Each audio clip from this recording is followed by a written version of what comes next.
StarCraft 2 Legacy of Void is the expansion to StarCraft 2 Heart of Swarm, which is the expansion to StarCraft 2 Wings of Liberty, which is the sequel to StarCraft Brood War, which is the expansion to StarCraft, made in 1998. Yeah.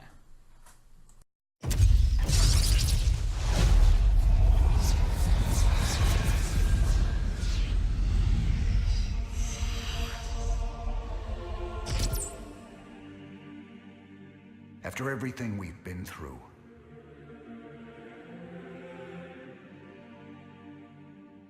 past all the fire and fury,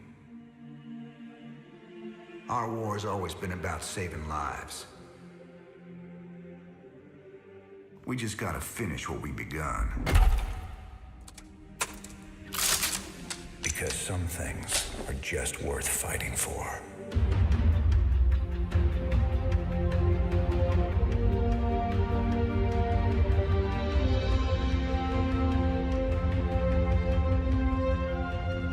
These moments together, they will always be with me. Make no mistake. War is coming. Amon lives. You will see him soon.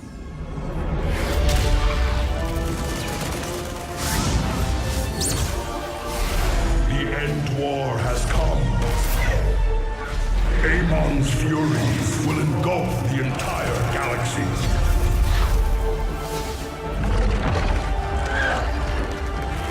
Yet one spark of hope remains. It seems fate has drawn us together.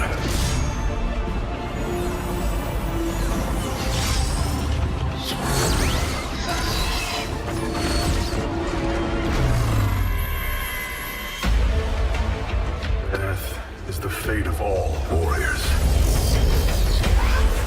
Fate ain't written Artanis.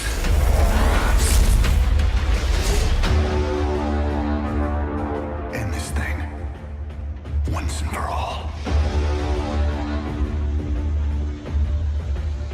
I am a Kundalar, the tip of the spear.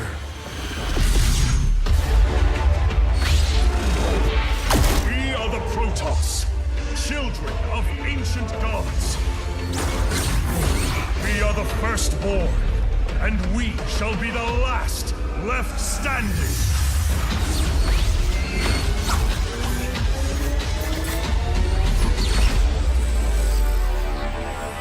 My life for ire.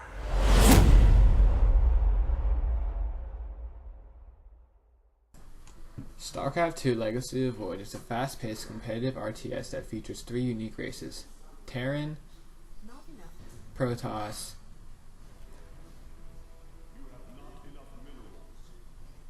and Zerg. The goal of the game is to destroy the enemy's structures before they destroy yours. You can accomplish this by gathering the two resources, mineral and gas, with workers. You start with 12 and can make more from there on. And then you use these resources to build buildings which have different functions. Some build units, some upgrade units that you've built, some unlock units, some are purely static defense, but they all cost minerals or gas based on what they accomplish. For example, structures that will unlock powerful late game units are heavily on gas, which can only be mined on 2 Kaisers in each side of the mineral fields. Structures that will build units are going to be heavy on minerals, which will be less rare resource than gas. Once you have created an army, you have the opportunity to control it and choose where it moves, when it attacks, and when it casts spells. So how do you beat your opponent? Well, there's multiple ways.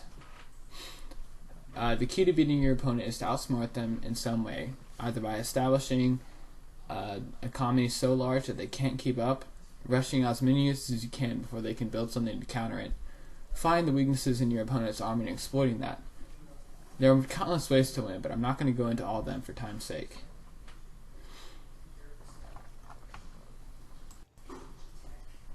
The sound and graphics of this game are awesome in my opinion. They perfectly fit with the space theme of the Protoss, the more earthy feel of the Terran, and the creepy alien theme of the Zerg. They both contribute to the overall feeling of the game immensely. I often find myself looking up game videos to stare at the maps as well as the units and the art of the actual game, as well as I find myself humming the in-game music throughout the day. The StarCraft and StarCraft 2 story are fantastic. I've completed all the campaigns for the 3 StarCraft 2 expansions, as well as the Brood War and StarCraft 1 campaigns.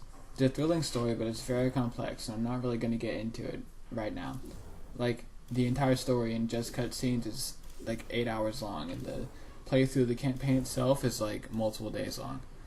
So that's maybe for another time. The game is mainly PvP based, so it has a lot of replayability that in itself. But it also has a co-op mode where you hop into a game with another person in a modified commander that's based on the race they represent, straight from the campaign, and you play a AI in a mission where you have to accomplish certain objectives. As well as there is an arcade mode where players can make their own mods of the game and create little mini games based on other famous games based in the actual StarCraft universe, which is a really cool feature of the game. As well as there's a 2v2, 3v3, and 4v4 mode for the PvP, where you can play in teams with your friends or with random people, as well as an Archon mode, which both players control the same unit or same base, and they work together to defeat another team that has a similar setup. In other words, it's completely packed with replayability and content. Well, my opinion, I completely love this game. I mean, I've probably dedicated like 600 hours of my life playing through the first StarCraft Brood War when I was like 7, as well as the Wings of Liberty, Heart of the Swarm, and Legacy of the Void expansions of the second game. So, I mean, this game is probably the best, if not one of the best RTS games you can find out there. Definitely recommend it to any person looking for a competitive, fast-paced RTS. So I definitely rate this a 10 out of 10 IGN, would play again, and whatever else the kids are saying these days.